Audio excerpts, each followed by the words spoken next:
لله رب العالمين الرحمن الرحيم مالك يوم الدين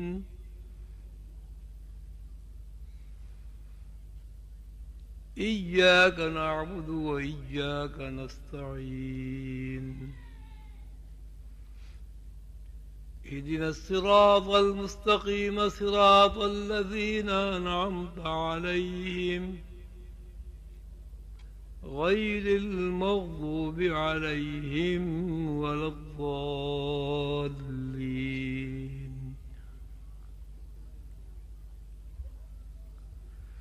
بسم الله الرحمن الرحيم. قل هو الله أحد الله الصمد لم يلد الله الصمد لم يلد ولم يولد ولم يكن له كفوا أحد.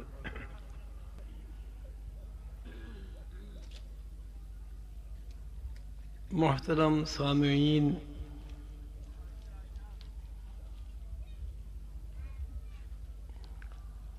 روشن نظر اور گداز دل دوستو،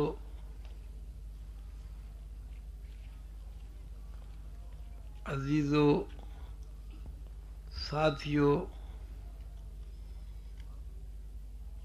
اور میرے روحانی سفر میں شریک قافلے کے لوگوں،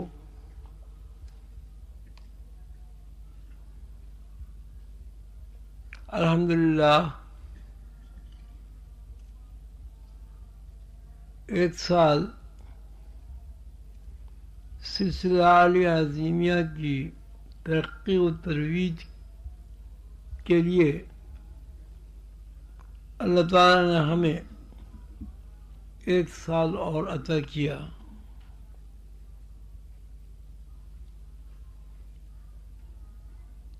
میں بھی خوش ہوں، آپ حضرات بھی اس بات سے خوش ہیں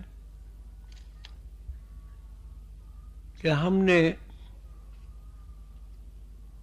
جس راستے پر قدم بڑھایا تھا، تمام تر مشکلات، پریشانیوں اور ثبوتوں کے باوجود ہمیں ہر قدم پر حضور قلندر بابا اولیاء رحمۃ اللہ علیہ کا تعاون حاصل رہا۔ سلسلے کے ذمہ داروں میں سے اور اراکین سلسلہ میں خواتین و حضرات میں سے کوئی ایک فرد ایسا نہیں ہے جو اس بات کا شاہد نہ ہو کہ سلسلہ عالیہ عظیمیہ کے کسی بھی فرد نے جب بھی کوئی اس مشن کی ترویج اور ترقی کے لیے کوئی ارادہ کیا اور ارادے کو عملی جامہ پہنانے کے لیے قدم بڑھایا تو اللہ تعالی نے وسائل فراہم کر دیے۔ ہمیں کبھی اس بات کا شکوہ نہیں رہا کہ ہم بے سر و سامان ہیں، کبھی ہم نے اس بات کی کمی محسوس نہیں کی کہ فلاں کام اس لیے نہیں ہوا کہ وسائل نے ہمارا ساتھ نہیں دیا۔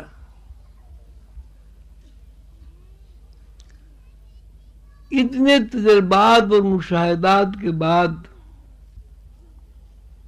سلسلہ عالیہ عظیمیہ کے افراد اب یہ بات پورے یقین اور وثوق کے ساتھ کہتے ہیں کہ سلسلہ عالیہ عظیمیہ کے افراد وسائل کے محتاج نہیں ہیں، وسائل سلسلے کے محتاج ہیں۔ ہمیں کبھی اس بات کا تردد نہیں ہوا کہ ہم یہ کام کریں گے تو پیسے کہاں سے آئیں گے، ہم یہ فلاں کام کریں گے تو ہمیں افرادی قوت کہاں سے ملے گی۔ یہ ہمارا اپنا ظرف ہے کہ ہم نے اپنے ظرف کے مطابق اگر کسی چھوٹے کام کا انتخاب کیا تو اللہ تعالیٰ نے چھوٹا کام پورا کرا دیا، اور اگر ہم نے بڑے کام کا انتخاب کیا تو اللہ تعالیٰ نے بڑا کام کرا دیا۔ جن لوگوں نے ابھی ارادہ نہیں کیا وہ جب ارادہ کریں گے تو کامیابی ان کے بھی قدم چومے گی۔ بہرحال یہ بات اظہر من الشمس ہے کہ اللہ تعالی کے حکم کے مطابق، قانون قدرت کے مطابق، وَسَخَّرَ لَكُم مَّا فِي السَّمَاوَاتِ وَمَا فِي الْأَرْضِ جَمِيعًا مِّنْهُ۔ اللہ تعالیٰ فرماتے ہیں کہ ہم نے انسان کے لیے سماوات اور زمین اور اس کے اندر جو کچھ ہے سب کا سب انسان کے لیے مسخر کر دیا، انسان کے تابع کر دیا۔ زمین آسمان، آسمانوں اور زمین کے اندر جو بھی کچھ ہے سب انسانوں کے لیے محکوم ہے۔ یہ اللہ تعالیٰ کا فرمان 1 ارب مسلمان پڑھتے ہیں، 1 ارب مسلمان اس کا تذکرہ بھی کرتے ہیں،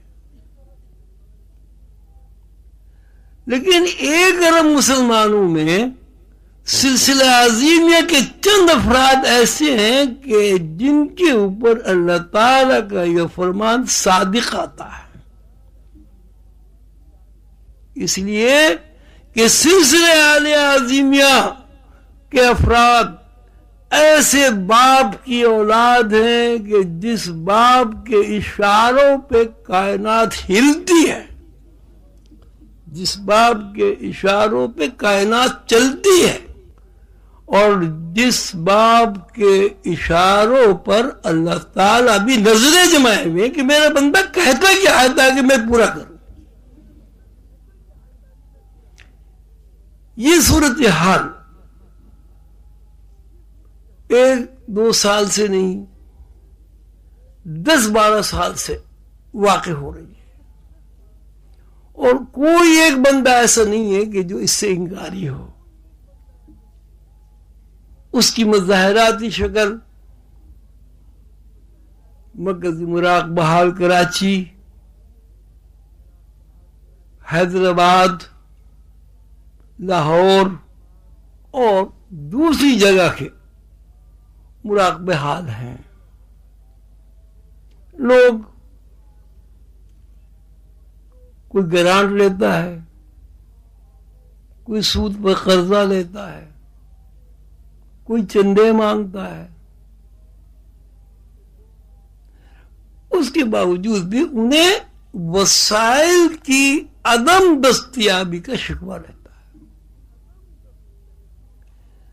لیکن اللہ کا بڑا انعام ہے، بڑا کرم ہے کہ سلسلہ عالیہ عظیمیہ کے ذمہ داروں نے جب بھی کچھ چاہا اللہ تعالیٰ نے سلسلے کے باپ کے طفیل وہ پورا کر دیا۔ یہ سب کیوں ہو رہا ہے؟ یہ بات غور طلب ہے کہ جو وسائل ہاتھ باندھے کھڑے ہوئے ہیں، وسائل سے مراد میں صرف پیسہ، دولت، سونا ہی نہیں لیتا۔ وسائل سے مراد اگر ہم یہ کہتے ہیں کہ زمین، تو زمین پر جو کچھ بھی موجود ہے وہ سب وسائل میں داخل ہے۔ اگر ہم یہ کہتے ہیں کہ آسمان، سماوات، آسمان اور سماوات سے مراد یہ ہے کہ سماوات میں جو کچھ بھی موجود ہے اس کا تعلق بھی وسائل سے، اس میں فرشتے ہوں، اس میں اللہ تعالی کی غیبی مخلوقات ہوں، ملائکہ انصری ہوں، ملائکہ سماوی ہوں، ملائکہ اعلیٰ ہوں، مقربین ہوں، حاملان عرش ہوں، اللہ تعالیٰ کے قانون کے مطابق وَسَخَّرَ لَكُم مَّا فِي السَّمَاوَاتِ وَمَا فِي الْأَرْضِ جَمِيعًا مِّنْهُ، ہر چیز انسان کے لیے محکوم کر دی گئی ہے۔ اور جب کوئی انسان اللہ کے لیے یقین کے ساتھ کوئی قدم بڑھاتا ہے تو ان سب کی ڈیوٹی ہے کہ وہ انسان کی حکم کی تعمیل کریں اور انسان کی تمام ضروریات کی حفاظت کریں۔ یہ کیوں ایسا ہوتا ہے؟ سوال یا نشان یہ کہ ایسا ہوتا کیوں ہے؟ دوسرے لوگوں کے لیے کیوں نہیں ہوتا؟ ایک آدمی 60 گز کا گھر نہیں بنا سکتا، سلسلہ عظیمیہ کا آدمی 2 ایکڑ زمین پہ مکان بنا لیتا ہے، پورا باہر قائم کر دیتا ہے۔ ایک آدمی ایک کتاب نہیں لکھ سکتا، سلسلے کا آدمی ہمت کرتا ہے تو وہ 10-20 کتابیں لکھ دیتا ہے اور وہ مقبول بھی ہو جاتی۔ یہ ایسا کیوں ہوتا ہے؟ یہ ایک سوال یا نشان ہے کہ اور بھی تو اللہ کی مخلوق ہے، اور بھی تو بے شمار لوگ یہاں موجود ہیں، کوئی فیزیبلٹی بناتا ہے، کوئی وسائل کا رونر ہوتا ہے۔ ہمارے یہاں صورتحال یہ کہ وسائل ہمارے یہاں زیر بحث ہی نہیں، ہم تو کہتے ہیں وسائل کیا چیز ہوتے ہیں، ہمیں کام کرنا ہے، اللہ کے لیے کرنا ہے کام۔ جب اللہ کے لیے کام کرنا ہے، اگر ہم وسائل کے محتاج ہیں تو اللہ کے لیے ہم کام کیسے کریں گے؟ اور اگر وسائل کی تقدو میں ہی ہمیں پڑا رہنا ہے پھر اللہ کے لیے کام کرنے کی کیا ضرورت ہے؟ یعنی اللہ کے لیے کام بھی کریں اور وسائل کے محتاج بھی رہیں، یہ کیا دوغلا پن ہے؟ تو آج کی نشست میں میں اور آپ اس بات پر غور کریں گے کہ ایسا سلسلہ عالیہ عظیمہ کے ساتھ کیوں ہے؟ اللہ تعالیٰ کی یہ بے پایہ عنایت کی کیا وجہ ہے؟ اللہ تعالیٰ ہم سے کیا چاہتے ہیں؟ دیکھیے، جہاں تک وسائل کا تعلق ہے، وسائل کی محکومیت کا تعلق ہے، وہاں عام آدمی بھی اس سے مستفید ہو رہا ہے۔ مثلا اب ہوا زندگی کے لیے ایک اتنا بڑا وسیلہ ہے کہ ہوا کے بغیر زندگی زیر بحث ہی نہیں آتی۔ تو کوئی آدمی چاہے یا نہ چاہے، کوشش کرے یا نہ کوشش کرے، زندگی کے لیے ہوا کی جو ضرورت ہے وہ خود بخود پوری ہو رہی ہے۔ انسان کی مشین کو چلانے کے لیے آکسیجن کا ایندھن ضروری ہے۔ کوئی آدمی چاہے یا نہ چاہے آکسیجن اسے ملتی رہتی ہے۔ آکسیجن کے لیے کوئی فیکٹریاں، مشینیں نہیں بنانی پڑتی۔ غذائی ضروریات کے لیے زمین موجود ہے۔ اگر زمین اتنی سخت کر دی جائے کہ وہاں پہاڑ کے علاوہ کچھ نظر ہی نہ آئے تو آپ کو ایک دانہ گندم بھی کہیں سے دستیاب نہیں ہوگا۔ اس کا مطلب یہ ہوا کہ زمین آپ کی خدمت گزاری کے لیے مجبور ہے۔ اس لیے مجبور ہے کہ اللہ تعالیٰ یہ چاہتے ہیں کہ جو بندے اس زمین پر رہتے ہیں وہ وسائل کے ساتھ زندہ رہیں. الحاظ و قیاس جتنا بھی آپ غور و فکر کریں گے اس میں آپ کو یہ بات نظر آئے گی کہ انسان کی زندگی کے لیے بنیادی جتنی بھی ضروریات ہیں ان کو ہم وسائل کے علاوہ کوئی نام نہیں دے سکتے. سب انسان کے تابع ہیں اور سب انسان کو فائدہ پہنچا رہی ہے. لیکن انہی انسانوں میں لوگ روتے بھی ہیں, لوگ شکوہ بھی کرتے ہیں, لوگ وسائل کی کمی سے پریشان بھی ہوتے ہیں. اور کبھی کوئی یہ نہیں سوچتا کہ جو بنیادی ضروریات ہیں وہ تو کبھی کبھی نہیں ہوتی. مثلا کھانا ایک بنیادی ضرورت ہے, مثلا لباس ایک بنیادی ضرورت ہے, مثلا چھت ایک بنیادی ضرورت ہے انسان کے لیے. اس کے لیے کوئی آدمی جد و جہد کرے یا نہ کرے, اللہ تعالیٰ ایسے وسائل و اسباب فراہم کرتے رہتے ہیں کہ یہ ضرورتیں از خود پوری ہوتی رہتی ہیں. ثابت ہوا کہ عام انسان کے لیے بھی وسائل پابند ہیں کہ انسان کی خدمت گزاری پر مستعد رہے. اب ان میں ایک گروہ ایسا ہے کہ اس کے باوجود کہ تجربہ یہ ہے کہ وسائل انسان کے پابند ہیں, وہ وسائل کا شکوہ بھی کرتا رہتا ہے اور وہ بھی روتا بھی رہتا ہے. اب دو صورتیں ہمارے سامنے ہیں کہ ایک انسان کی بہت بڑی تعداد وہ ہے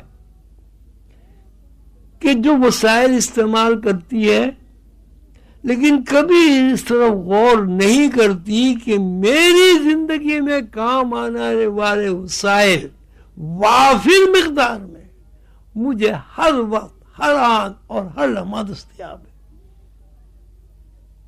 لیکن دوسرے گروہ اس انسانوں میں وہ کہ بہت تھوڑا سا ہے, وہ غور و فکر کرتا ہے کہ اللہ تعالیٰ نے ہمیں اپنی مرضی سے پیدا کیا, جب تک ہمیں یہاں رکھنا ہے اس نے ہمیں زندہ رکھا, اور جب اس کا دل چاہا اس نے ہمیں یہاں سے بلا لیا. اس کا مطلب یہ ہوا کہ یہاں پیدا ہونا اللہ تعالیٰ کی مرضی کے تحت ہوا, اور زندہ رہنے کے لیے وسائل کی فراہمی قانون قدرت کے لیے مجبوری ہوئی. اگر قانون قدرت وسائل فراہم نہیں کرے گی تو ہر انسان مر جائے گا, اور جب انسان مر جائے گا تو دنیا کی رونق قائم نہیں رہے گی. تو یہ ایک سلسلہ ہے. روحانیت میں ایک کیفیت ہے, ایک مقام ہے, ایک اصطلاح ہے جس کو استغنا کا نام دیا جاتا ہے. استغنا سے مراد یہ ہے کہ کسی انسان کے اندر سے وسائل کی محتاجی کا تصور ختم ہو جائے. اور جب تک کسی انسان کے اندر سے وسائل کی محتاجی کا تصور ختم نہیں ہوتا, وہ وسائل کے گورکھ دھندے سے آزاد نہیں ہوتا, اور جب تک کوئی آدمی وسائل کی غرض سے آزاد نہ ہو وہ اللہ تعالی کی قربت اسے نصیب ہی نہیں ہوتی. اس لیے تو وسائل میں پھنسا رہے گا. تو استغنا ایک ایسا مقام ہے کہ اس میں سالک کو اس بات کی پریکٹس کرائی جاتی کہ بار بار اس کی زندگی میں ایسے حالات و واقعات پیش آتے رہتے ہیں کہ بالآخر وہ مجبور ہو جاتا ہے اس بات پر کہ وہ یقین کرے کہ یہاں جو کچھ ہے سب اللہ ہی اللہ ہے، باقی کچھ نہیں۔ جب تک مشاہدات نہیں ہوں گے، جب تک تجربہ نہیں ہوگا، جب تک انسان بار بار کسی کیفیت سے نہیں گزرے گا، اس وقت تک اس کے یقین کی تکمیل نہیں ہوتی۔ تو سلسلے عالیہ عظیمیہ میں وسائل کی محتاجی کا نہ ہونا، وسائل کی پابندی نہ ہونا،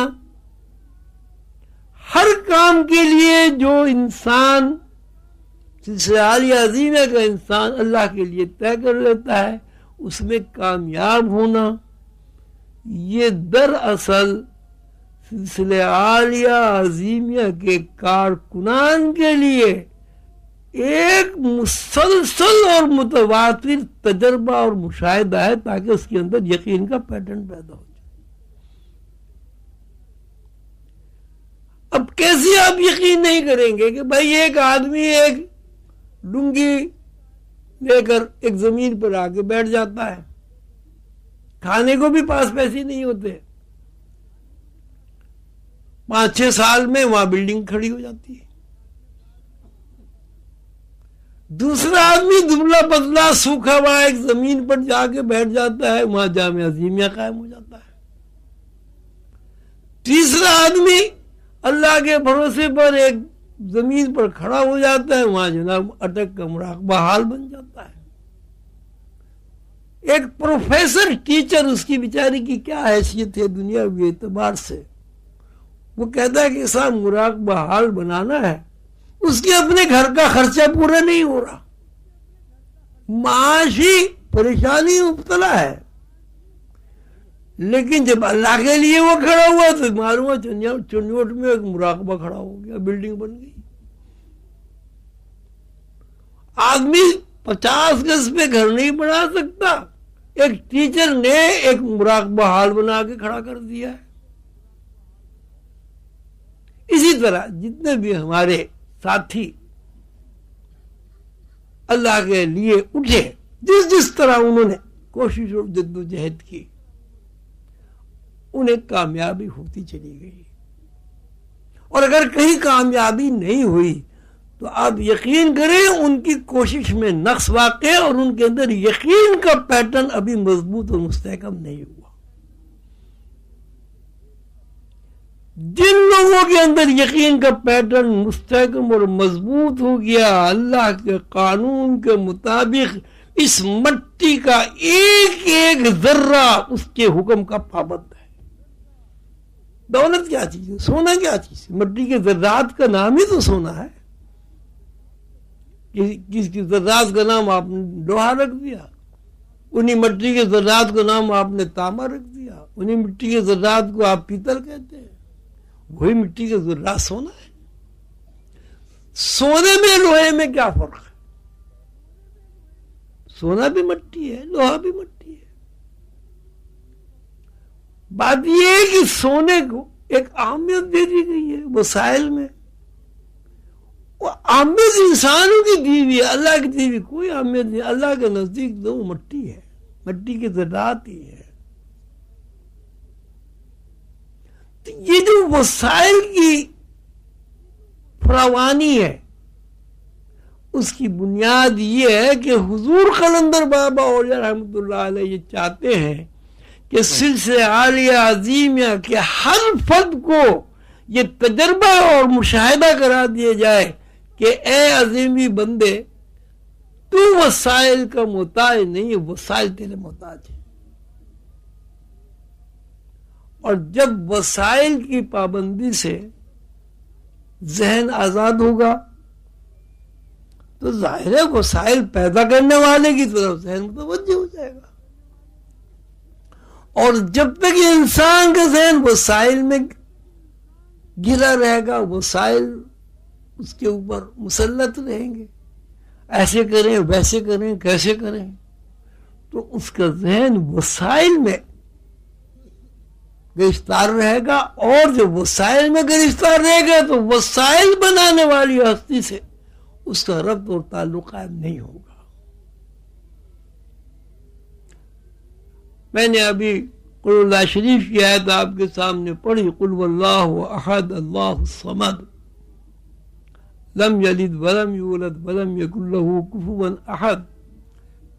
قرآن پاک کی سورت پہ پہلے بھی بیان ہو چکا ہے۔ حضور قندر بابا اولیاء رحمۃ اللہ علیہ نے بھی استغنا کے ضمن میں سورہ اخلاص کی کو بڑی اہمیت کا حامل قرار دیا ہے۔ اللہ تعالیٰ فرماتے ہیں کہ اللہ ایک ہے، مخلوق ایک نہیں ہوتی۔ اللہ احتیاج ہی نہیں رکھتا، اور مخلوق احتیاج کے بغیر مخلوق ہی نہیں ہوتی۔ مخلوق کسی کا بیٹا ہوتی ہے یا کسی کا باپ ہوتا ہے، مخلوق کا خاندان بھی ہوتا ہے۔ تو آپ غور کریں، احتیاج یعنی اللہ کوئی احتیاج ہی نہیں ہوتی، مخلوق محتاج ہوتی ہے۔ کس کی محتاج ہوتی ہے؟ یعنی مخلوق محتاج ہے وسائل کی۔ یہ کیا محتاجی کہ بغیر باپ کے پیدا نہیں ہو سکتی، یہ سب سے بڑی محتاجی ہے۔ مخلوق بغیر خاندان کے نہیں ہوتی، یہ بھی ایک محتاجی ہے۔ مخلوق ایک نہیں ہوتی، یہ بھی ایک محتاجی ہے۔ اللہ الصمد، اللہ کو کسی قسم کی احتیاج نہیں ہوتی۔ حضور قندر بابا رحمۃ اللہ علیہ فرماتے ہیں کہ اللہ تعالیٰ نے اس سورہ مبارکہ میں اپنی 5 صفات کا بیان کیا ہے، اور وہ 5 صفات ایسی ہیں کہ جس میں انسان 4 صفات میں بے بس ہے، اس میں کوئی تبدیلی نہیں کر سکتا۔ مثلا مخلوق یکتا نہیں ہو سکتی، مخلوق لازم ہے کسی کی بیٹی ہو، کسی کا باپ ہو، مخلوق کے لیے بھی ضروری ہے کہ اس کا کوئی خاندان ہو۔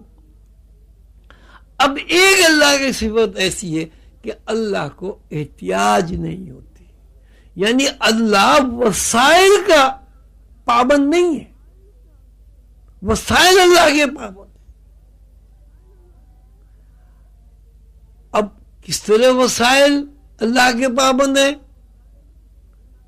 اللہ دیکھ لیجئے، اب ہوا اللہ کے حکم پر پابند ہے، آکسیجن اللہ کے حکم پر پابند ہے۔ حاضر قیاس، آپ اپنی اندر کی مشینری آپ دیکھ لیں، اندر کی ساری مشینری انرجی کی پابند ہے، انرجی اللہ کی پابند ہے۔ تو اب ایک ایجنسی ایسی ہے کہ اگر انسان اپنی زندگی پر تفکر کرے، وہ یہ ہے کہ انسان بھی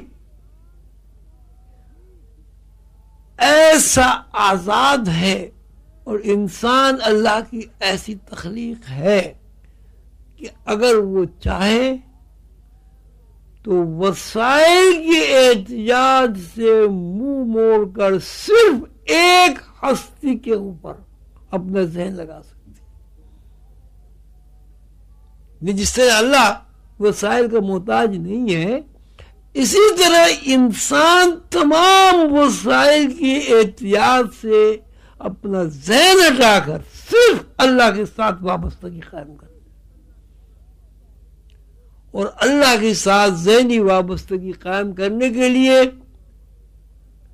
تجربہ بھی ضروری ہے، مشاہدہ بھی ضروری ہے، اور یہ تجربہ اور مشاہدہ ایک دفعہ نہیں، بار بار ہونا ضروری ہے۔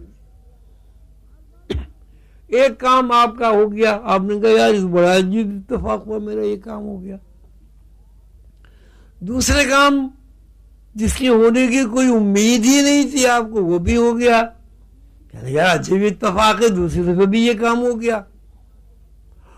اسی اتفاقات میں آپ کی زندگی میں 10 20 50 100 کام ہو گئے تو ظاہر ہے آپ یہ کہیں گے یہ کیسا اتفاق ہے. ہر وہ کام جس کے بارے میں میرے ذہن میں یہ بات آتی یہ کام نہیں ہو سکتا وہ ہو جاتا ہے. لامحالہ اس تجربے کی بنیاد پر آپ کا ذہن اس طرف جائے گا کہ بھئی اللہ جو چاہتا ہے وہ ہو جاتا ہے.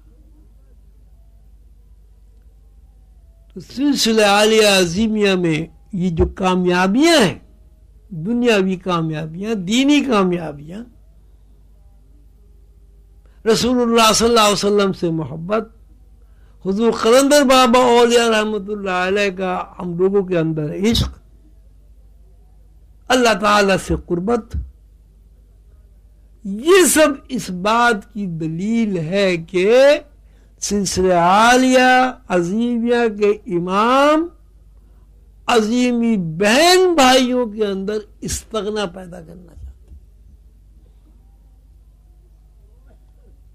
اب جتنا تجربے سے آپ فائدہ اٹھائیں، جتنا اس تجربات اور مشاہدات کے بارے میں اپنا ذہن استعمال کریں گے، اسی مناسبت سے آپ کے اندر استغنا پیدا ہوتا چلا جائے گا. اور جب کسی انسان کے اندر استغنا پیدا ہو جاتا ہے تو اس کا ذہن وسائل سے ہٹ جاتا ہے، اور اس کی جو زندگی، صحیح زندگی، معصوم زندگی، لاشعوری زندگی، اس کے اوپر غالب آ جاتی اور شعوری زندگی مغلوب ہو جاتی ہے. ہر آدمی جو یہاں بیٹھا ہوا ہے، ایک چھوٹا سا بچہ تھا، اس چھوٹے سے بچے کے ذہن میں نہ وسائل ہیں، نہ کوئی اپنی ذاتی خواہش ہے، نہ کوئی چوائس ہے، نہ کوئی اس کے اندر اپنی انا ہے، نہ کوئی اس کے اندر اپنی سوچ ہے،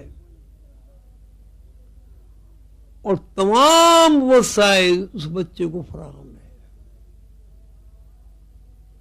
آپ سب سامنے ہیں، آپ سبھی جتنے بھی لوگ ہیں سب بچپن سے نکل کے جوانی میں آئے، جوان سے نکل کر بڑھاپے میں جا رہے ہیں. تو اس کا مطلب ہے کہ ہماری زندگی کی جہاں ابتدا ہوئی وہاں وسائل زیر بحث ہی نہیں آتے. شعور کے کسی حصے میں وسائل کی محتاجی نہیں ہے،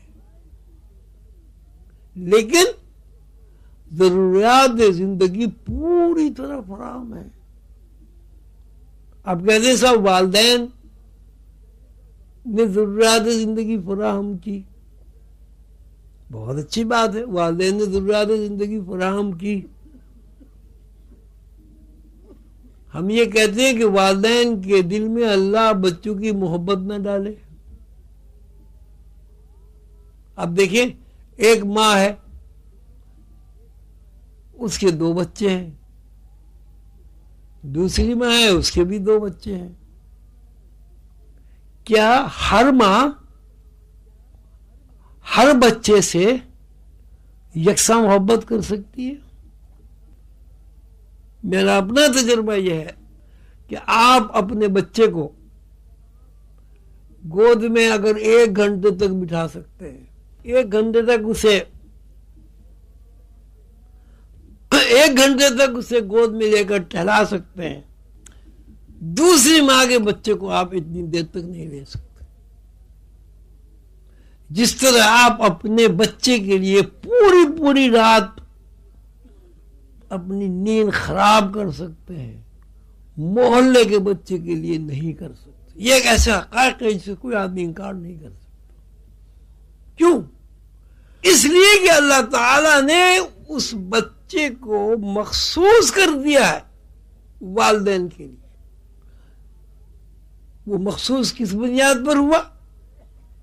کہ والدین کے دل میں اللہ تعالی نے ان بچوں کی محبت ڈال دی جو اس کے پیٹ سے پیدا ہوئے. سب بچوں سے ہر آدمی محبت کرتا ہے، لیکن کیا کوئی ماں یہ دعویٰ کر سکتی ہے کہ میں تمام بچوں سے یکساں پیار کرتی ہوں؟ حضور قندر بابا اور رحمۃ اللہ علیہ نے مجھے ایک واقعہ سنایا کہ ایک بادشاہ لابلد تھا، اس کی اولاد نہیں ہوتی تھی، تو طے یہ ہوا کہ بھئی کوئی بچہ لے کے پال لیا جائے، پرورش کر لیا جائے۔ انتخاب ہوا ایک جمعدارنی کا کہ بھئی یہ ہر گھر میں جاتی، یہ ہر گھر میں جا سکتی ہے، اس سے کہا جائے کہ یہ خوبصورت سے خوبصورت جو بچہ ہو وہ لے کے آئے بادشاہ کے لیے۔ تلاش شروع ہو گئی، ایک ہفتہ ہوا، 2 ہفتے ہوئے، مہینہ ہوا، 2 مہینے گزر گئے، بچہ نہیں ملا اس کو۔ تو بادشاہ نے بلا کر اس سے کہا کہ اگر کل بچہ یہاں نہیں آیا تو میں تجھے سزا دوں گا۔ وہ جناب اگلے دن بچے کو لے کے گئی کہ کالا کلوٹا بچہ، ناک اس کی بہری، آنکھیں بھی صاف نہیں ہیں، اس نے لے جا کے دربار میں کھڑا کر دیا۔ بادشاہ نے اس بچے کو دیکھا اور دیکھ کے کہنے کہ بھائی شہر میں تجھے یہی بچہ ملا؟ اس نے کہا صاحب اس سے خوبصورت مجھے کوئی بچہ نظر ہی نہیں آیا۔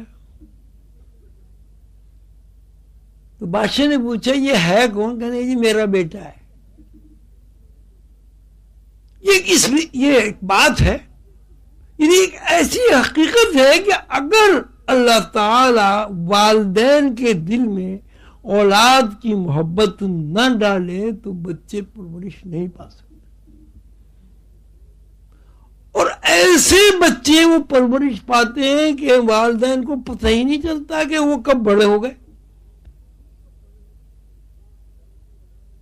وسائل کا جہاں تک تعلق ہے، بچہ وسائل کے استعمال سے، وسائل کے نام سے واقف ہی نہیں ہے۔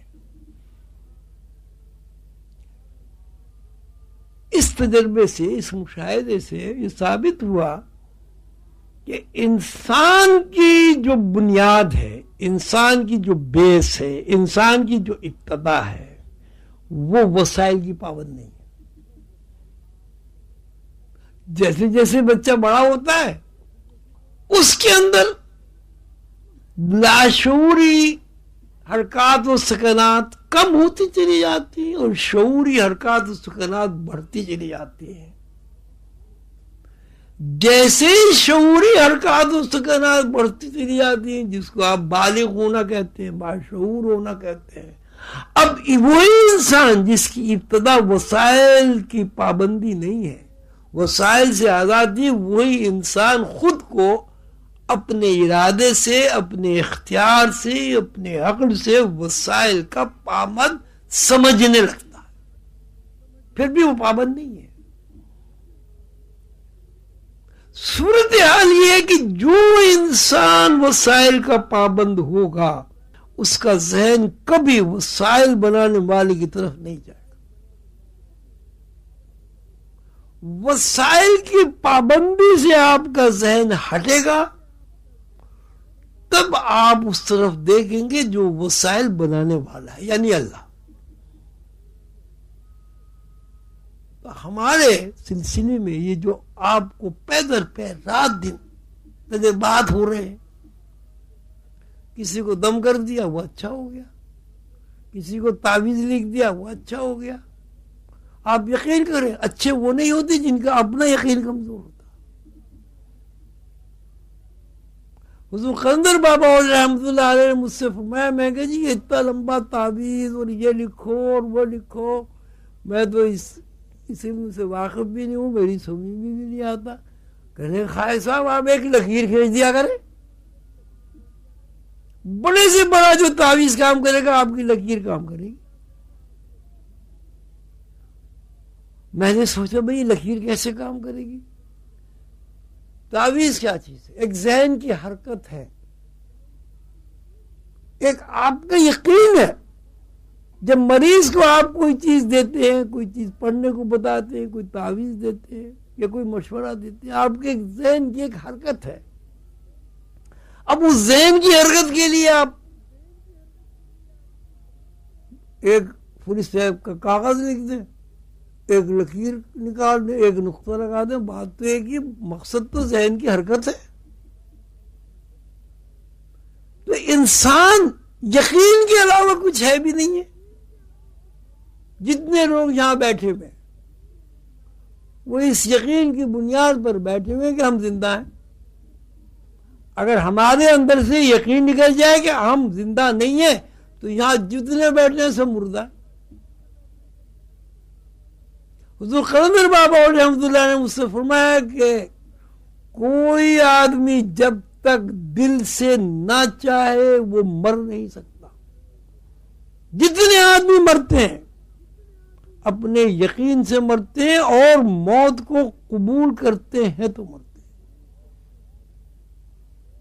فرمایا کہ انسان اشرف المخلوقات ہے.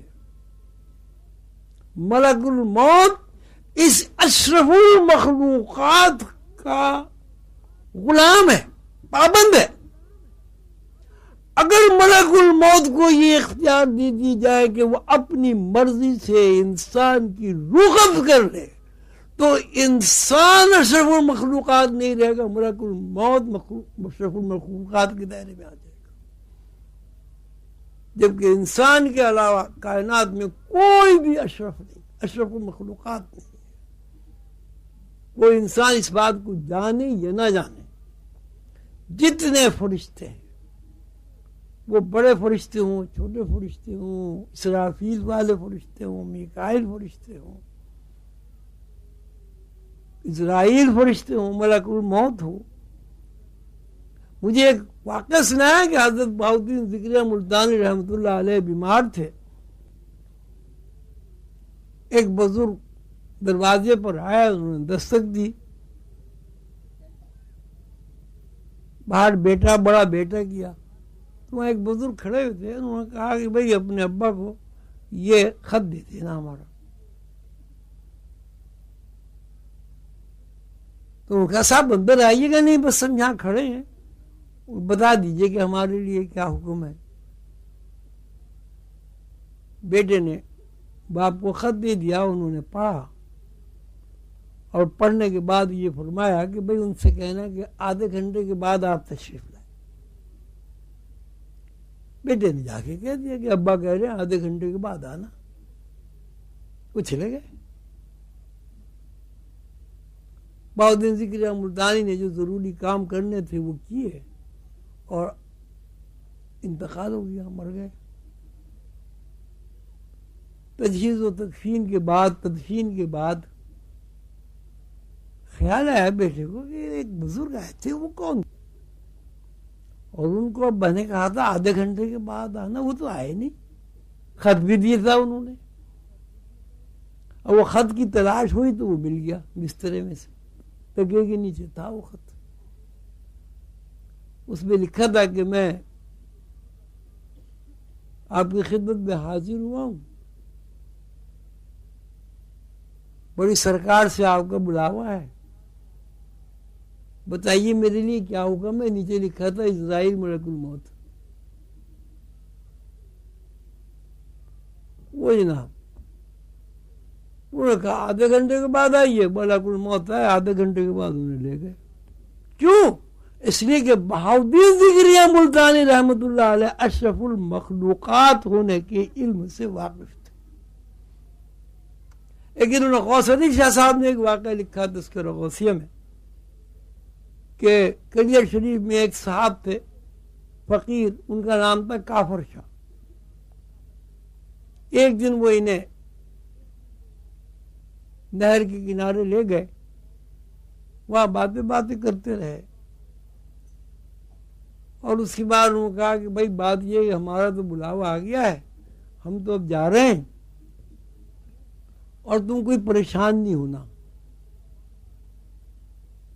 وہ جناب لیٹ گئے اور لیٹ کے بعد ان کا دیکھو بھائی اب میرے پیروں کی جان نکل گئی، اب میری ٹانگوں کی جان نکل گئی، اب میری جان سینے میں آ گئی، اب میری حلق میں آ گئی، اب میری اچھا بھائی خدا حافظ. اب مر گئے. تو یہ بڑے حیران ہوئے کہ یہ بھی کوئی مرنے کا طریقہ ہے. تھوڑی دیر کے بعد سورج غروب ہو گیا، شام ہو گئی. اب انہیں یہ خیال آیا کہ رات بھر جنگل میں لاش پڑی رہے گی، پتہ نہیں اس میں کوئی بھوت گھس جائے، کوئی جانور کھا جائے اس لاش کو، بیچارے بیٹھے رہے۔ عشاء کی نماز بھی گئی، مغرب کی نماز بھی گئی، صبح کی اذان کے وقت انہوں نے کہا کہ بھائی میں نے تیرے ساتھ کیا زیادتی کی تھی، کیا میں نے تیری ساتھ برائی کی تھی جو تو نے مجھے اتنی بڑی سزا دی، ساری رات مجھے یہاں تو نے بٹھائے رکھا، میری نماز بھی گئی، میں کہیں اٹھ کے جا بھی نہیں سکتا۔ ابھی وہ یہ سوچ ہی رہے تھے اور اس سے شکوہ کر رہے تھے، وہ جو کافر شاہ تھے وہ اٹھ کے بیٹھ گئے۔ جب وہ اٹھ کے بیٹھ گئے تو غوث علی شاہ صاحب لکھتے کہ مجھے یہ گمان گزرا کہ اس کے اندر کوئی بدروح حلول کر گئی، اور یہ کہیں میرے اوپر ہم بدروح نہیں، بات سن، اچھا تو ذرا تھوڑی دور کھڑا ہو جائے، وہاں کھڑے ہو کے بات سن۔ خیر یہ کہ ہمت کر کے کھڑے ہو گئے، لاٹھی مضبوط پکڑ کے ہاتھ میں، کہنے کہ بھائی دیکھو بات یہ کوئی بدروح نہیں ہے، ابھی یار تو شکوہ کر رہا تھا کہ کہاں مر گیا کیا ہو گیا، میں بھائی تو اپنا نماز روزہ کریے، میں تھوڑی دیر میں مر جاؤں گا۔ تو انہیں غوث علی صاحب کو بڑی حیرت ہوئی کہ بھائی یہ کیسا مرنا ہوا، کہنے یہ بعد میں بتائیں گے، تو جو اپنا وضو کر لے، جو کچھ کرنا منہ ہاتھ دھو لے، فارغ فراغت سے ہو جائے، پھر میں آ جا، پھر بات کرتے۔ یہ خیر اپنا گئے، جا کے جلدی گھبراہٹ میں وضو وغیرہ کر کے آئے، آگے پھر بیٹھ گئے، کہنے کہ بھائی یہ بتاؤ کہ تم واقعی مر گئے تھے، اور اگر مر گئے تھے تم زندہ کیسے ہو گئے؟ تو کہنے کہ زندہ کیسے ہو گئے؟ اب جیسے میں ابھی 12 گھنٹے پہلے مر گیا تھا، اب میں پھر مرے جاتا ہوں۔ پھر لیٹ گئے اور پھر کہنے لگے بھائی اب میرے پیروں سے نکل گئی، اب ٹانگوں سے نکل گئی۔ تو انہوں نے بڑے ہاتھ جوڑ کے منت سماجت کی، اے بھائی کافر شاہ، تجھے واسطہ خدا کا یار تو شہر میں جا کے مر، اب پھر مجھے مصیبت پڑے گی، میں تجھے کہاں سے نہلاؤں گا، کہاں سے تجھے کفن دوں گا، آخر تو میرے پیچھے کیوں پڑ گیا، میرے کون سی وقت کی دشمنی نکال رہا ہے بھائی؟ کہنے کہ بھائی حکم ہی یہ ہے کہ یہاں مرنا ہے تو اب کیا کریں؟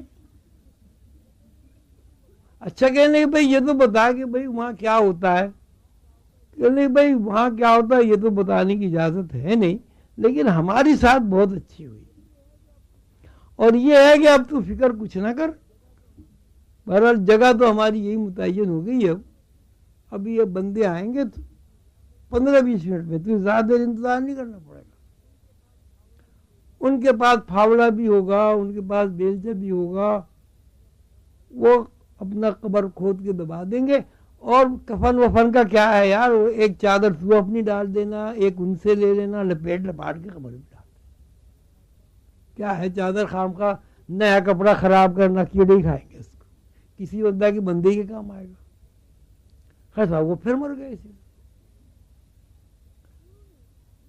تو انہوں نے یہ پوچھا مرنے سے پہلے کہ اچھا تم یہ تو بتاؤ کہ تم کون ہو، کہاں سے آئے ہو، کون سا وطن ہے؟ وہ کہنے کہ بھائی اس کے کیا پوچھنے کی ضرورت ہے، کہاں سے آئے، کیا وطن ہے۔ لوگوں نے کچھ ایسی باتیں ہم سے دیکھی ہوں گی، ہمیں کافر شاہ کہنے شروع کر دیا، تو ہم نے اپنا نام ہی کافر شاہ رکھ لیا، اور یہ کہ ہم اتنا بتاتے ہیں کہ ہم ایک شہزادے تھے اور ہم نے اپنی وہ ساری سلطنت چھوڑ کے راستہ اختیار کر لیا اور یہاں صابر صاحب کے پاس آ پڑے، اور یہاں ہمیں جو کچھ اللہ نے دینا تھا سب کچھ مل گیا۔ اب دیکھیے یہ بھی ایک موت ہے۔ خیر وہ بندے آئے اور آگے انہوں نے جس طرح انہوں نے کہا تھا ان کو نلایا دلایا اور ان کی خبر بنا دی۔ تو اب یہ دیکھیے، اب یہ شرف مخلوقات ہونے کی یقینی شہادت ہے کہ موت بھی اپنی اختیاری ہے، ملک الموت بھی مجبور ہے کہ پوچھ کر روح قبض کرے۔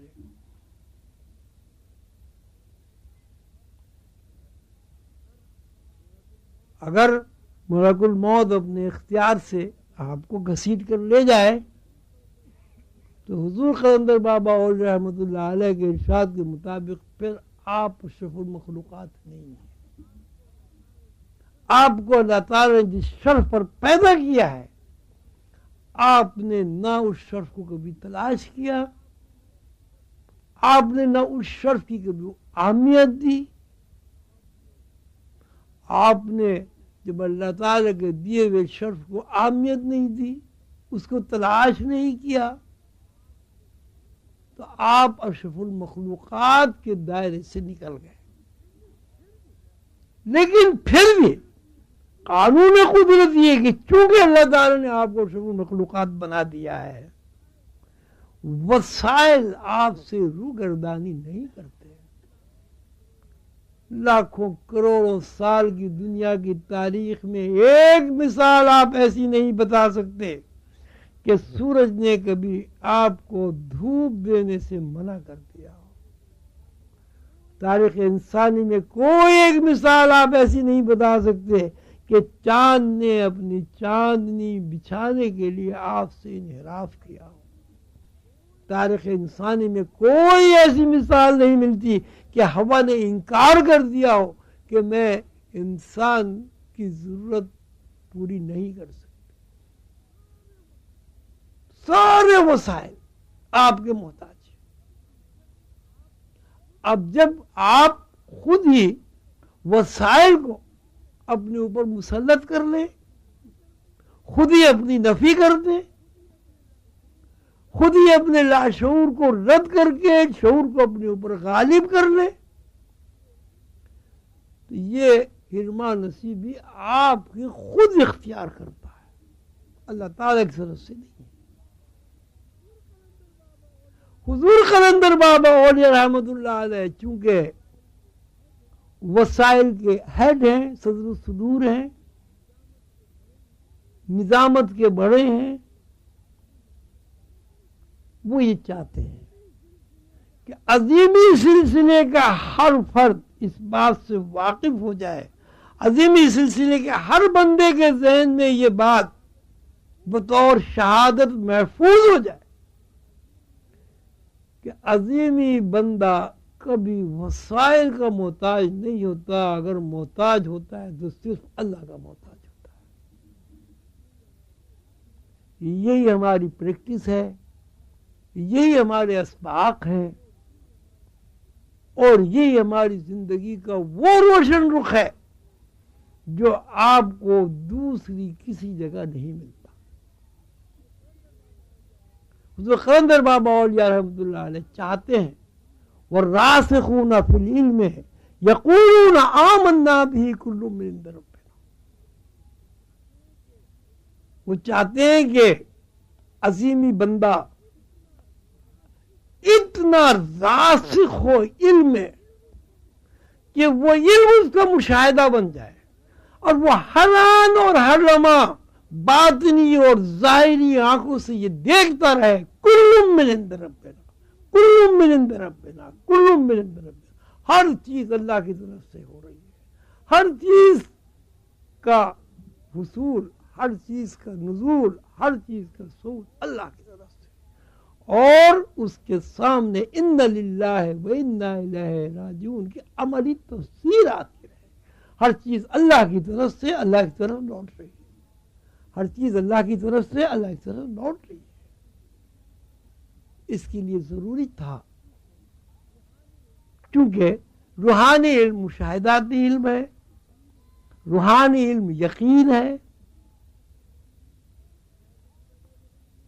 مشاہدے کے بغیر یقین نہیں ہوتا۔ تو اللہ تعالیٰ کے حکم سے، اللہ تعالیٰ کی منظوری سے امام سلسلہ عظیمیہ نے اس سلسلے کی بنیاد یقین کے اوپر رکھی ہے، علم کے اوپر رکھی۔ لوگ کہتے ہیں صاحب سلسلہ عظیمیہ میں علم بہت ہے، سلسلہ عظیمیہ میں علم اس لیے ہے، علم سارے سلسلوں میں ہے، لیکن پھر وہ جو سلسلہ عالیہ عظیمیہ کا جو رخ ہمارے سامنے علمی آتا ہے وہ اس لیے آتا ہے کہ سلسلہ عالیہ عظیمیہ کا جو امام ہے اس کی حیثیت اللہ کے علم کے علاوہ اور اللہ کی صفت علیم کے علاوہ کچھ ہے ہی نہیں.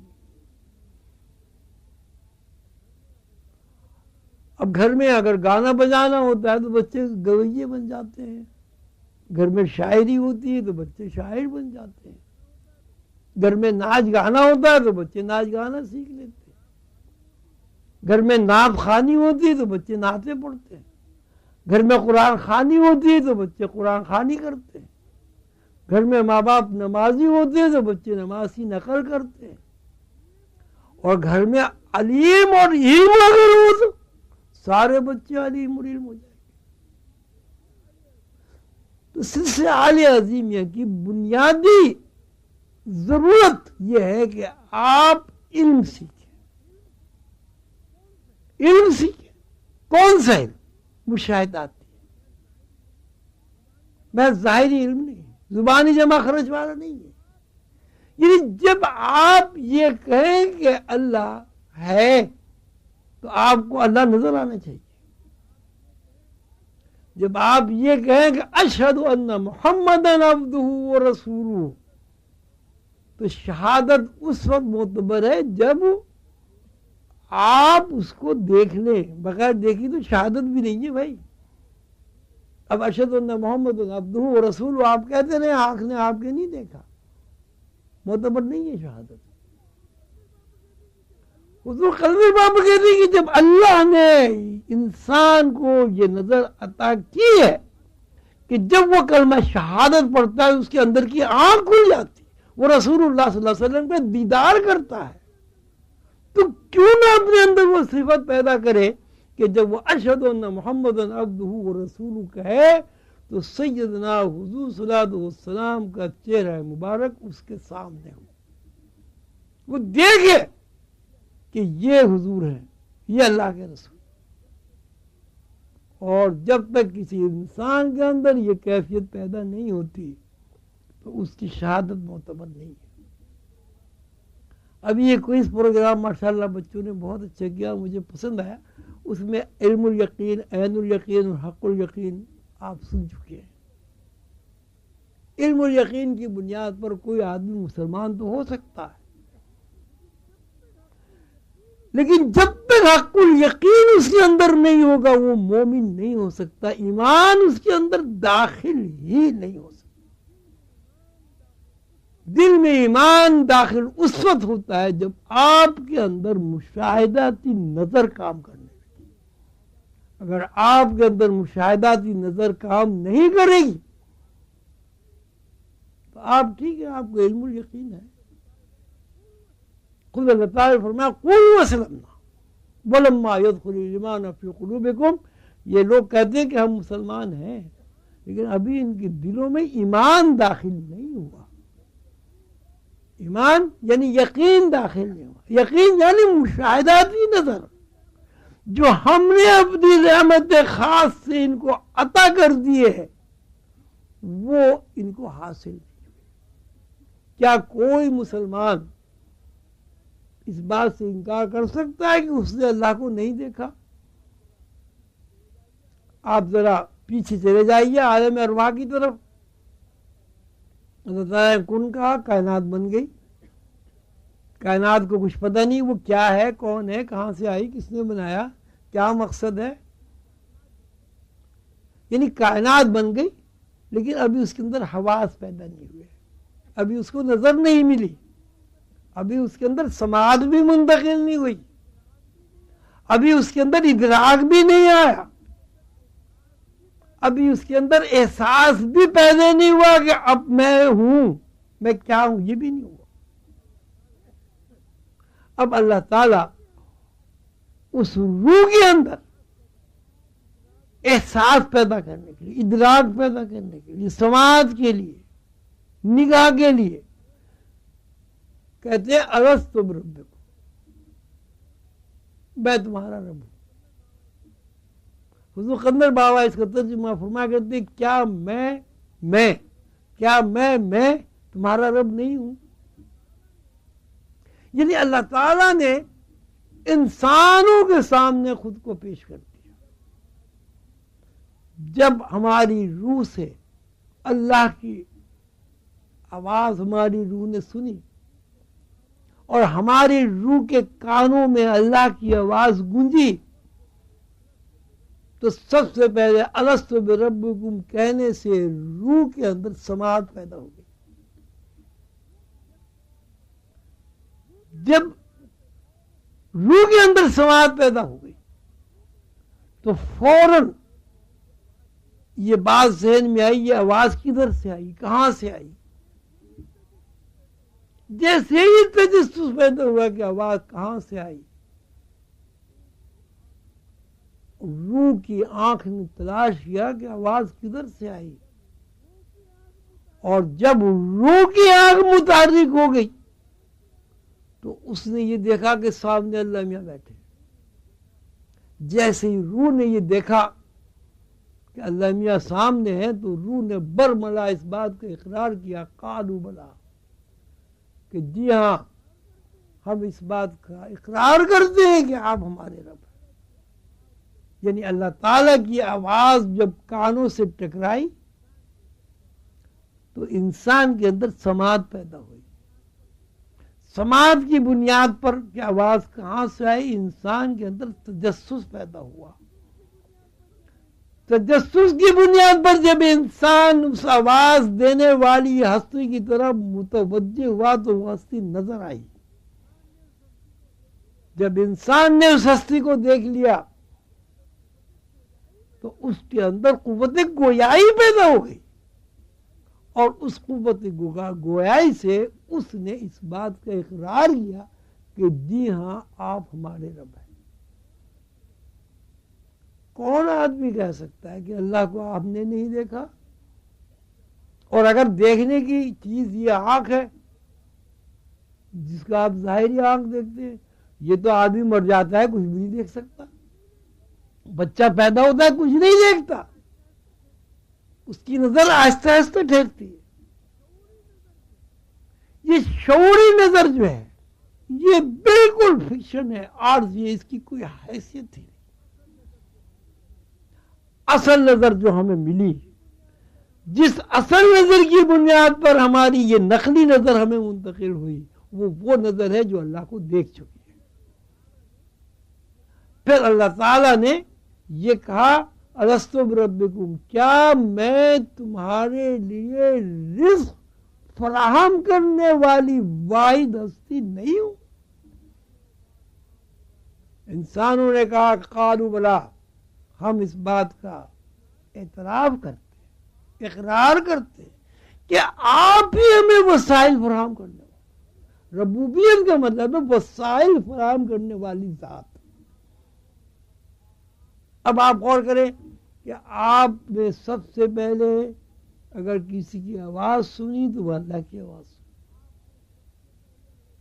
آپ نے سب سے پہلے اگر کسی کو دیکھا تو اللہ کو دیکھا. آپ کی زبان سب سے پہلے اگر گویا ہوئی تو قالوا بلا کہہ کر گویا ہوئی. اور قالوا بلا یعنی آپ ہمارے رب ہیں، یعنی اللہ کی ربوبیت کا اقرار کیا کہ ہماری کوئی ہستی نہیں ہے، آپ نے ہمیں پیدا کر دیا ہے. کس طرح پیدا کر دیا ہے یہ ہمیں معلوم نہیں. اب جب تک آپ ہمیں زندہ رکھیں گے آپ کی ربوبیت کے طفیل ہم زندہ رہیں گے اور ہمیں وسائل فراہم ہوتے رہیں گے. تو انسان اللہ کو دیکھ بھی چکا ہے، انسان اللہ کی آواز بھی سن چکا ہے، انسان اس بات کو اقرار بھی کر چکا ہے کہ وسائل فراہم کرنے والی ہستی صرف اللہ ہے. اب جب وہ یہاں پیدا ہوتا ہے تو بالکل ریورس چلتا، الٹا چلتا ہے.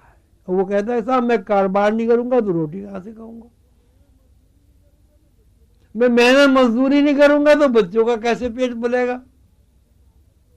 ارے بھائی جب تم ماں کے پیٹ میں تھا 9 مہینے تم نے کون سی محنت مزدوری کی تھی؟ وہاں اسی طرح جس طرح پیدا ہونے کے بعد تمہاری نشوونما ہوتی رہی، پیٹ میں بھی نشوونما ہوتی رہی. تو روحانیت میں استغنا کو بڑی اہمیت حاصل ہے، اور استغنا کی تکمیل اس وقت تک نہیں ہوتی جب تک بار بار اس کی تکرار نہ ہو، اور بار بار استغنا کی جو صورتحال ہے وہ مشاہداتی طرزوں میں آپ کے سامنے نہ آئے۔ حضور قلندر بابا اولیاء رحمۃ اللہ علیہ کا یہ فیض عام ہے، اور اپنی اولاد کے اوپر ان کی رحمت ہے کہ وہ اپنی ہر اولاد کے اندر استغنا پیدا کرنا چاہتے ہیں، اور استغنا پیدا کرنا صرف لفظی اعتبار سے نہیں بلکہ عزیزی بہن بھائیوں کو تجربات سے گزارنا چاہتے ہیں، 1 دفعہ 2 دفعہ 10 دفعہ 20 دفعہ 100 دفعہ، کتنی مرتبہ آپ کسی بات کو اتفاق کہہ سکتے ہیں۔ تو ہمیں اللہ تعالیٰ نے جو وسائل فراہم کیے ہیں یہ بھی وسائل ہیں۔ اب دیکھیے یہاں جنگل میں ہم لوگ بیٹھے ہوئے ہیں، رات کے 2 بجنے والے ہوں گے، یہ بھی وسائل ہی ہیں، اور آپ سب لوگ میرے لیے وسائل ہی تو بنے۔ اگر آپ یہاں نہ بیٹھتے تو میں بیوقوف تھوڑی تھا یہاں بیٹھ کے تقریر کرتا، درختوں کو سناتا، یہاں تو درخت بھی نہیں ہے۔ آج کی نشست میں باتیں تو بہت زیادہ ہیں، میرے خیال اب کافی وقت گزر گیا ہے۔ میں آپ سے یہ عرض کرنا چاہتا ہوں کہ انسان کے اندر اگر مشاہداتی نظر نہیں ہے تو وہ ہرگز اشرف المخلوقات نہیں۔ انسان کے اندر اگر یقین کا پیٹرن نہیں ہے وہ ہرگز مومن نہیں، مسلمان ہو سکتا ہے مومن نہیں اللہ کے قانون کے مطابق۔ اور جب یقین کا ہی پیٹرن نہیں ہے تو انسان اشرف المخلوقات بھی نہیں۔ اشرف المخلوقات اس کو کہتے ہیں کہ جس کے اندر وہ سماعت گونجتی رہے، جس سماعت کی بنیاد پر انسان نے سب سے پہلے اللہ کو دیکھا تھا۔ اشرف المخلوقات وہ انسان ہے کہ جس طرح اس نے عالم ارواح میں اللہ کو دیکھا تھا، عالم جسمانی نظام میں بھی اللہ کو دیکھے۔ اللہ میں خود فرماتے ہیں جہاں تم 1 ہو وہاں میں 2 ہوں، جہاں تم 2 ہو وہاں میں تیسرا ہوں۔ کیا آپ کو نظر آتا ہے جب میں ایک بیٹھا ہوں تو جب اللہ کہہ رہا ہے میں 2 ہوں تو کہ نعوذ باللہ اللہ تعالیٰ کوئی غلط بیان نہیں کر رہے؟ جب اللہ نے کہہ دی جہاں تم 1 ہو میں دوسرا ہوں تو اللہ موجود ہے، لیکن اللہ اس آنکھ سے نظر آئے گا جس آنکھ سے آپ اللہ کو دیکھ چکے ہیں، گوشت پوش کی آنکھ سے نظر نہیں آئے گا۔ اللہ تعالیٰ فرماتے ہیں میں تمہاری رگ جان سے زیادہ قریب ہوں۔ جب اللہ نے کہہ دیا کہ میں رگ جان سے زیادہ قریب ہوں، اللہ رگ جان سے زیادہ قریب ہے۔ آپ کہیں گے کہ صاحب میں تو نظر نہیں آتا، اللہ تو رگ جان سے زیادہ قریب ہے۔ تو کوئی آدمی آپ سے کہہ سکتا ہے میاں تم اپنی جان سے واقف ہو؟ آپ کے پاس کیا جواب ہے؟ کیا کوئی اتنا بڑا مجمع یہاں ماشاءاللہ ہے، کوئی ایک آدمی یہ کہہ سکتا ہے کہ اپنی جان سے وہ واقف ہے؟ کیوں بھائی کوئی ہے ایسا آدمی؟ جب آپ اپنی جان سے واقف نہیں تو جان سے جو قریب ہے اس سے آپ کیسے واقف ہیں؟ جان سے مراد روح، جان سے مراد آپ کی اصل۔ جب آپ اپنی روح سے واقف نہیں تو اللہ کو آپ کیسے دیکھ گے؟ اللہ تعالیٰ فرماتے ہیں وہ فی انفسکم افلا تبصرون۔ یہ کس قدر نادان ہیں یہ لوگ۔ اللہ تعالیٰ فرماتے ہیں میں تمہارے اندر موجود ہوں اور تم مجھے دیکھتے نہیں ہو۔ کیسی عجیب بات ہے کہ میں تمہارے اندر ہوں تم مجھے نہیں دیکھتے۔ اندر سے کیا مراد؟ وہی روح جس روح کی بنیاد پر آپ کا یہ جسم حرکت کر رہا ہے، اچھل رہا ہے، کود رہا ہے، کبر کر رہا ہے، تکبر کر رہا ہے، انا کے خول میں بند ہے، وہی روح اگر آپ اس کی حقیقت کو پا لیں تو آپ کے اندر نہ کبر رہے گا، نہ تکبر رہے گا، نہ آنا رہے گی۔ اس کی وجہ یہ کہ آپ جب روح کو پا لیں گے تو آپ کی وجود کی جو اصل ہے وہ آپ کے سامنے آ جائے گی۔ اور جب تک آپ اس جسمانی نظام کو سب کچھ سمجھتے رہیں گے تو روح پردے میں رہے گی۔ اور جسمانی نظام کو سب کچھ سمجھنا سوائے جہالت کے، نادانی کے، کوئی بھی بات نہیں آپ کی سمجھ میں آتی، نہ ہماری سمجھ میں آتی نہ آپ کی سمجھ میں آتی۔ اگر یہ جسمانی ہی زندگی سب کچھ ہے تو یہ جسم برباد کیوں ہو رہا ہے، مر کیوں رہا ہے، مٹی کے ذرات میں تبدیل کیوں ہو رہا ہے؟ وہ چیز جو مسلسل گھٹ رہی ہے، وہ چیز جو مسلسل ہر لمحہ ہر آن فنا ہو رہی ہے، اس کو آپ اصل کہہ رہے ہیں۔ اور جس ہستی کی بنیاد پر یہ جسم چل رہا ہے، پھر رہا ہے، کھا رہا ہے، پی رہا ہے، سوچ رہا ہے، لکھ رہا ہے، اس کی طرف کبھی انسان توجہ ہی نہیں کرتا۔ اور جب توجہ ہی نہیں کرتا تو ظاہر ہے وہ چیز کیسے آپ کے سامنے آئے گی؟ آپ راستہ چلتے چلے جائیے کسی خیال میں مگن، یہاں سے KDA کے دفتر تک چلے جائیے، آپ واپس آ جائیے، میں آپ سے پوچھتا ہوں راستے میں کتنے کھمبے ہیں، آپ مجھے بتا دیجئے۔ میں آپ سے یہ پوچھتا ہوں راستے میں کتنی جھاڑیاں آئیں، کیا کوئی کتا نظر آیا آپ کو؟ جی ہمیں تو پتہ نہیں۔ کیوں؟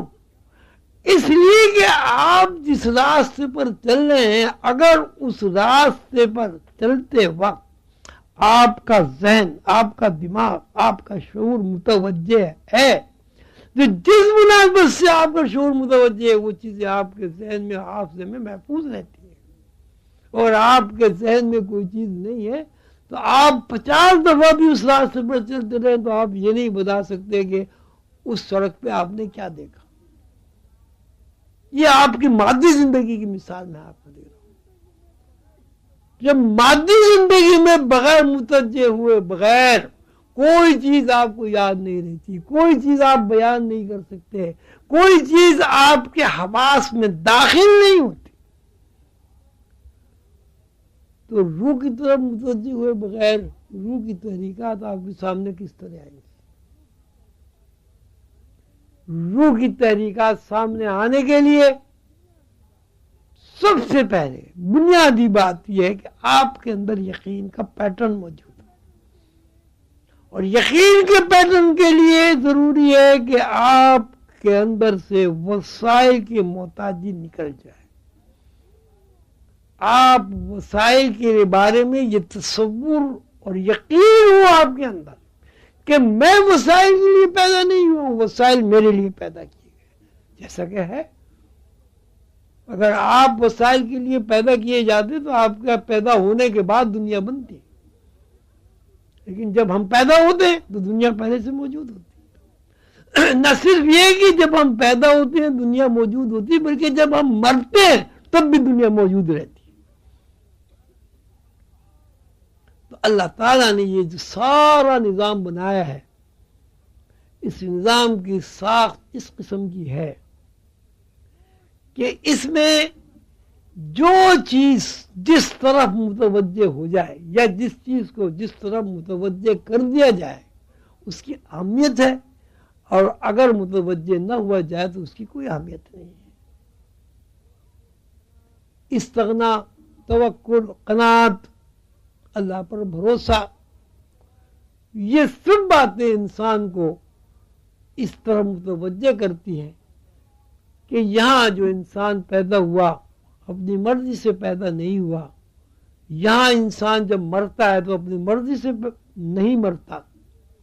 یہ بیچ کی تھوڑی سی زندگی جب آپ اپنی مرضی سے پیدا نہیں ہوئے، اپنی مرضی سے زندہ نہیں رہ سکتے، تو یہ تھوڑی سی زندگی پہ آپ کا اختیار کہاں سے آ گیا؟ کوئی اختیار کسی کو نہیں، بجز اس کے کہ اللہ نے جتنا آپ کو اختیار دے دیا۔ یعنی اگر آپ اختیار بھی استعمال کرتے ہیں وہ بھی اللہ ہی نے آپ کو دیا ہوا ہے، وہ بھی آپ کی کوئی ذاتی میراث یہ ذاتی جائیداد، یہ ذاتی حیثیت، یہ ذاتی صلاحیت نہیں ہے۔ اللہ نے آپ کو اختیار دے دیا، آپ اختیار استعمال کر رہے ہیں۔ اللہ نے آپ کو پیدا کر دیا، آپ پیدا ہو گئے۔ اللہ نے آپ کے لیے وسائل فراہم کر دیے، آپ زندہ ہیں۔ اللہ نے ان وسائل کو منع کر دیا، آپ مر گئے۔ یہاں سے مرے، دوسری دنیا میں چلے گئے، وہاں وسائل شروع ہو گئے۔ جس طرح آپ یہاں کھاتے پیتے ہنستے بولتے روتے سوتے جاگتے ہیں، اسی طرح دوسری دنیا میں بھی اسی طرح یہ وسائل موجود ہیں۔ لیکن فرق یہ کہ یہ جو دنیا ہے جس کو آپ عالم ناسوت کہتے ہیں، اس دنیا میں آپ اس وقت آئے ہیں کہ جب آپ نے اللہ کے دیے ہوئے وسائل کی محتاجی کو قبول کر لیا ہے۔ اللہ تعالیٰ نے فرمایا فَكُلَا مِنْهَا رَغَدًا حَيْثُ شِئْتُمَا وَلَا تَقْرَبَا هَٰذِهِ الشَّجَرَةَ فَتَكُونَا مِنَ الظَّالِمِينَ، کہ جنت میں رہو، کھاؤ پیو، خوش رہو، لیکن ہم جن احکامات پر آپ کو حکم دے دیں ان کی پابندی کرنا۔ اگر آپ نے ان احکامات کی پابندی نہیں کی تو پھر تم اپنے اوپر ظلم کرو گے، فَتَكُونَا مِنَ الظَّالِمِينَ۔ اب اس کا نام آپ درخت رکھ دیں، شجرے ممنوع رکھ دیں، مقصد یہ ہے کہ حکم کی پابندی۔ یقین کا پیٹرن یہ ہونے چاہیے کہ جو اللہ نے کہہ دیا بس وہ ہے۔ اگر اللہ نے منع کر دیا تو بس منع ہے، اگر اللہ نے ہاں کر دی تو ہاں ہے۔ وہی ہوا کہ جنت کا جو یقین کا پیٹرن تھا، حکم عدولی کی بنیاد پر اس پیٹرن میں دراڑیں پڑ گئیں اور اس پیٹرن کے اندر شک اور وسوسہ داخل ہو گیا۔ جیسے یقین کے اندر شک اور وسوسہ داخل ہوا، یقین مغلوب ہو گیا، شک اور وسوسہ غالب ہو گیا۔ اور جیسے ہی شک اور وسوسہ غالب ہوا، ایک ایسی کیفیت انسان کے اندر پیدا ہو گئی کہ جس میں نہ ٹھہراؤ ہے، جس میں نہ قرار ہے، جس میں نہ استحکام ہے، جس کو نہ قیام ہے۔ یعنی آدمی پیدا ہو گیا شعوری طور۔ یہ شعور جس کو آپ کہتے ہیں، یہ اس کے علاوہ کچھ نہیں ہے کہ یقین کی تبدیلی اس طرح کہ یقین کمزور ہو جائے، اس کا نام شعور ہے۔ اب شعوری حواس کو ختم کرنے کے لیے اس کے علاوہ آسان راستہ کوئی نظر نہیں آتا جو حضور قلندر بابا نے سلسلہ عالیہ عظیمیہ کے لیے متعین کیا کہ انسان برادری کو عظیمیہ برادری کی معرفت ایسے تجربات کرائے جائیں کہ جن تجربات کی بنیاد پر وہ یہ کہنے پر مجبور ہو جائے کہ انسان کچھ نہیں ہے، سب کچھ اللہ ہے۔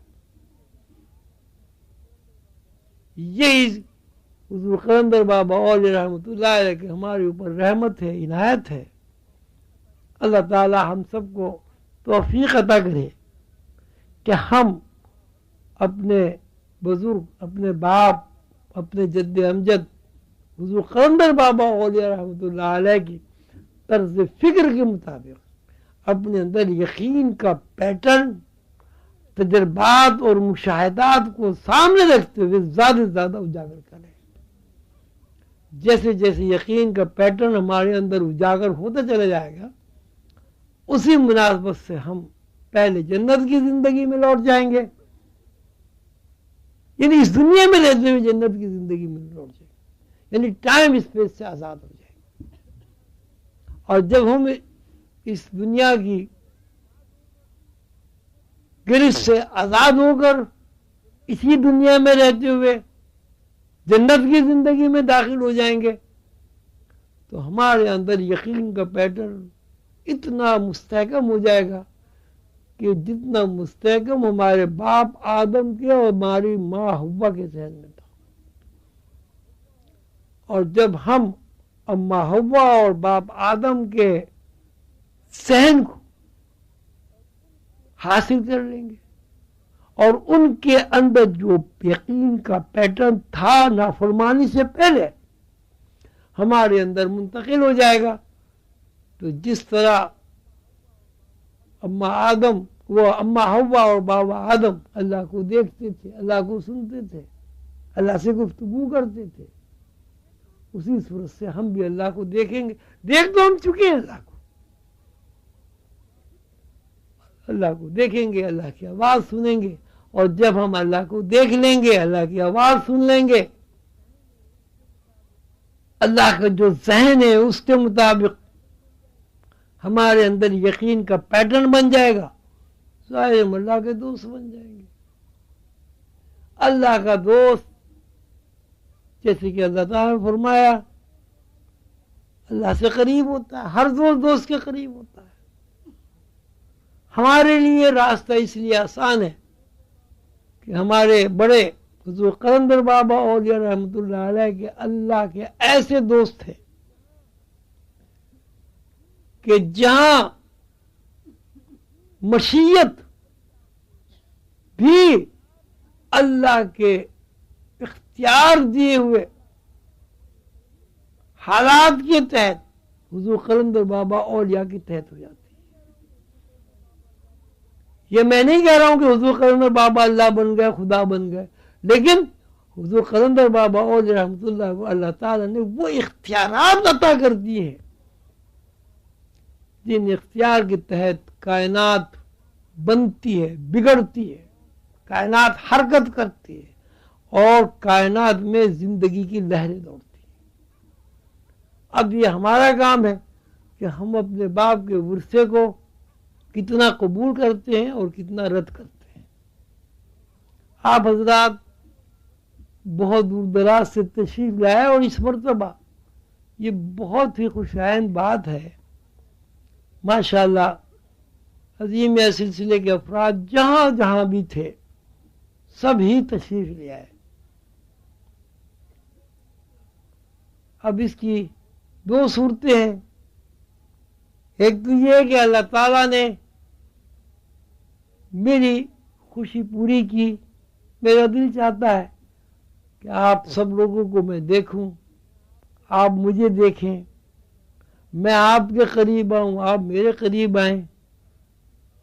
تو یہ عرس کا ایک ایسا موقع ہے، یہ بھی حضور قلندر بابا اولیاء رحمۃ اللہ علیہ کے تو فیض ہم سب کو نصیب ہوتا ہے کہ سب بہن بھائی ایک جگہ جمع ہو جاتے ہیں، بہن بھائیوں کی طرح رہتے ہیں، بہن بھائیوں کی طرح کھانا ساتھ کھاتے ہیں، اور ساتھ ساتھ ہمیں حضور قلندر بابا اولیاء رحمۃ اللہ علیہ کی علوم سے مستفیض ہونے کی سعادت نصیب ہوتی ہے۔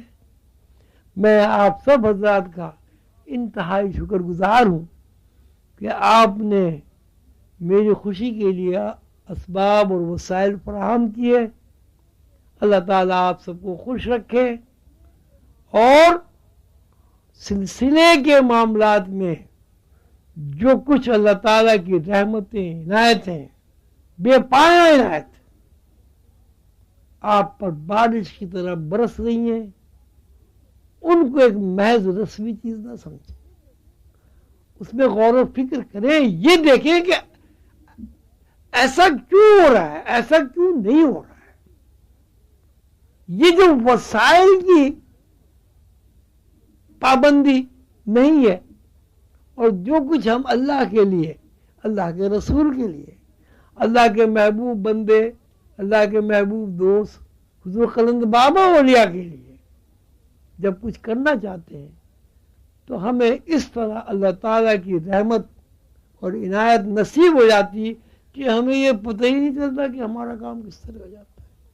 تو اس میں ان فی ذالک لآیات لأولی الالباب، اللہ کی نشانیوں میں جو لوگ غور و فکر کرتے ہیں، ان نشانیوں میں انہیں اللہ نظر آتا ہے، اور وہ غور و فکر کے نتیجے میں اللہ تعالیٰ سے قریب ہو جاتے ہیں۔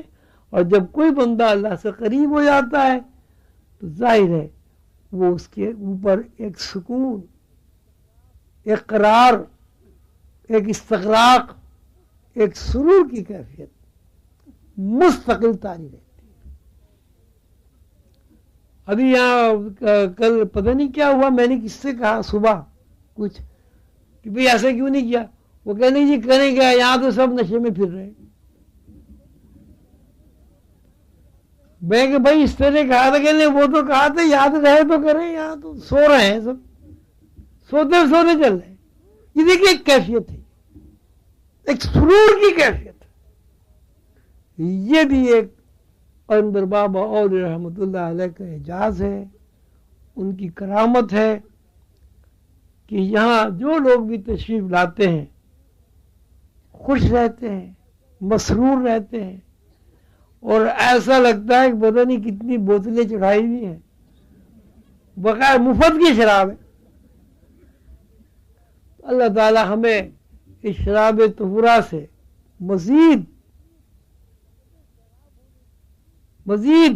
کیا کہتے ہیں سیراب ہونے کی ہمت اور توفیق عطا فرمائے، اور ہمارے اندر اللہ کی محبت راسخ ہو، اللہ کے رسول صلی اللہ علیہ وسلم کی محبت راسخ ہو، سیدنا حضور صلی اللہ علیہ وسلم کے طفیل، سیدنا حضور صلی اللہ علیہ وسلم کے لخت جگر، حضور قلندر بابا اولیاء رحمۃ اللہ علیہ کے طفیل ہمیں ہمیشہ خوشیاں نصیب ہوں، اور آلام اور پریشانیوں سے، بیماریوں سے، دکھوں سے اللہ تعالی ہمیں حفاظت فرمائے ہماری، اور ہمیں محفوظ رکھے۔ آپ سب حضرات تشریف لائے، بڑی رونق ہوئی، بہت خوشی ہوئی۔ ہر آدمی باپ بھی ہوتا ہے، ہر آدمی ماں بھی ہوتی ہے، تو جس طرح اپنے بچوں کو دیکھ کر کوئی ماں خوش ہوتی ہے، جس طرح اپنے بچوں کو ایک ساتھ بیٹھا دیکھ کر سلوک کے ساتھ رہتے ہوئے ایک باپ خوش ہوتا ہے، آپ یقین کریں میں بھی ایک باپ کی طرح آپ سب یہاں لوگوں کی موجودگی سے بے انتہا خوش ہوا۔ اللہ تعالیٰ کا بے انتہا شکر گزار ہوں کہ اللہ تعالیٰ نے میری زندگی میں میری اولاد کو یہ سعادت نصیب کی کہ وہ اپنے باپ کا دیدار کرنے آئے، اور یہاں انہوں نے اخوت کا، محبت کا، بھائی چارے کا، ادب و احترام کا، ایثار کا، خلوص کا مظاہرہ کیا۔